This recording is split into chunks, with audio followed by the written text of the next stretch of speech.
ওং শ্রী বিষ্ণুবে ওং ওং নমো নারায়ণায়। ভাগ্যবার্তা অনুষ্ঠানে আপনাদের সকলকে স্বাগত। আজকে আপনাদের শনির সাড়ে সাতি সম্বন্ধে সংক্ষেপেই বক্তব্য। সাড়ে সাতি সম্বন্ধে অনেকেই জানে, নতুন করে বলার মধ্যে দু চারটে কথা আমি বলবো।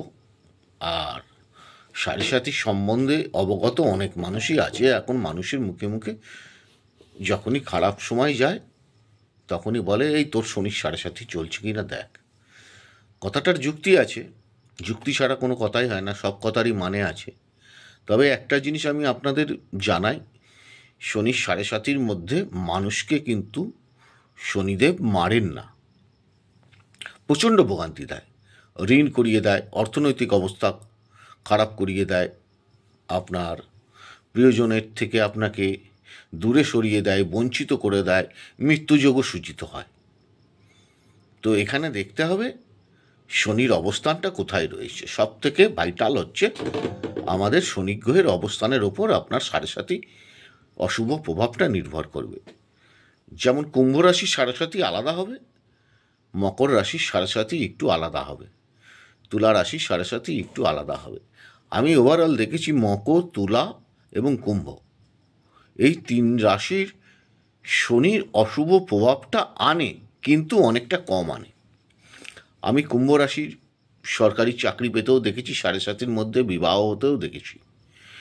অতএব এখানে জানতে হবে, এবং যে ছকটা দেখেছি সেটা বলছি, ছেলেটার ছকটা আরও ভালো ছিল, আরও ভালো চাকরি হওয়ার সম্ভাবনা ছিল, কিন্তু সেখানে সে আরও অন্যান্য পরীক্ষাগুলো দিয়েছে, এই 2 নম্বর 3 নম্বরের জন্য ডিফারেন্স চলে এসছে তার পরীক্ষায়। খুব স্যাড, মানে তার থেকে হাই র্যাঙ্কের কাজ।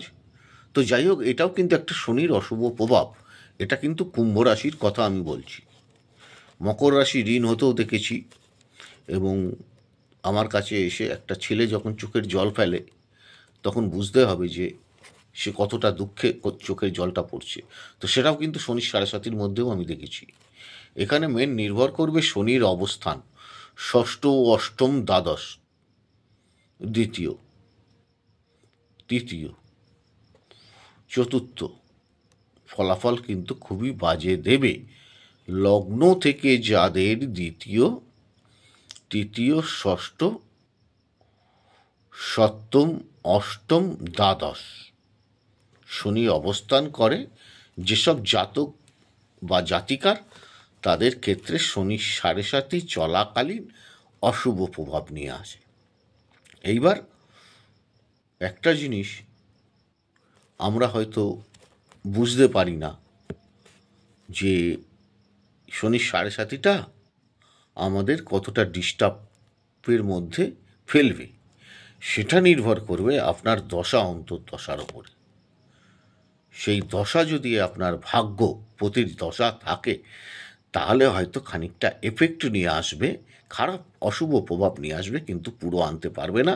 কেন, ভাগ্যপতি যদি আপনার স্ট্রং থাকে, কর্মপতি যদি আপনার স্ট্রং থাকে, আপনাকে ওখান থেকে টেনে বার করে নিয়ে আসবে। এইবার দেখা যাচ্ছে কি, আমরা যে পরিবারে বসবাস করছি, সেই পরিবারে যারা আছে আমাদের গার্জেন, বাবা মা, তাদের অর্থনৈতিক অবস্থা, পারিবারিক অবস্থার মধ্যে যদি আপনি পড়ে থাকেন, সেখান থেকেও আপনাকে খানিকটা সহায়তা করবে। ওভারঅল শনির সাড়ে সাতিতে ঘাবড়ানোর কিছু নেই। এর প্রতিবিধান নিলেই আপনার যেখানে হাতটা ভেঙে যাওয়ার দরকার, সেখানে হয়তো হাতটা চলে যাবে।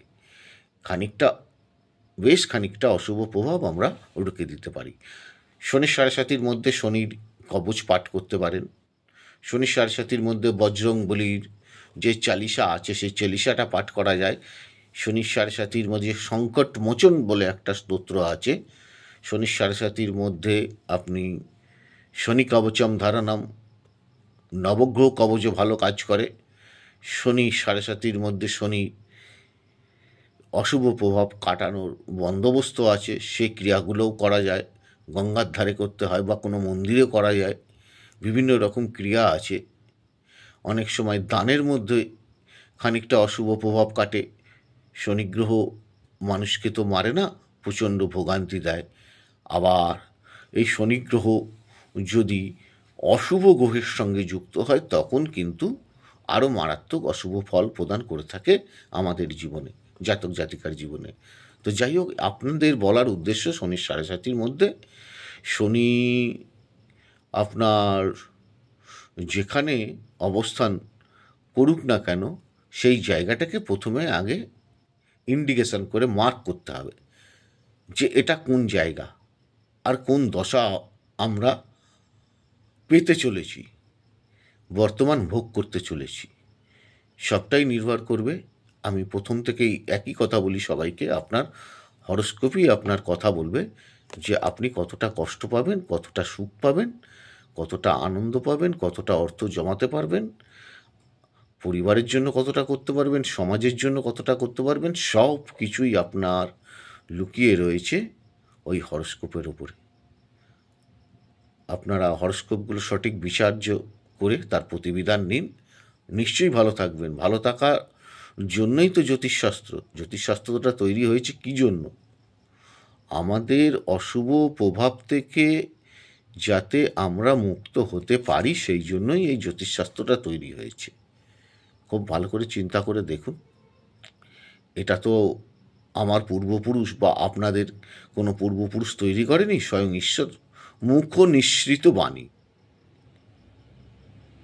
আর যারা অনুষ্ঠানগুলো দেখছেন, পরবর্তী অনুষ্ঠানের দিকে নজর রাখুন, লাইক শেয়ার সাবস্ক্রাইব করতে ভুলবেন না। ঈশ্বর আপনাদের সকলের মঙ্গল করুক, আপনারা সকলে ভালো থাকুন।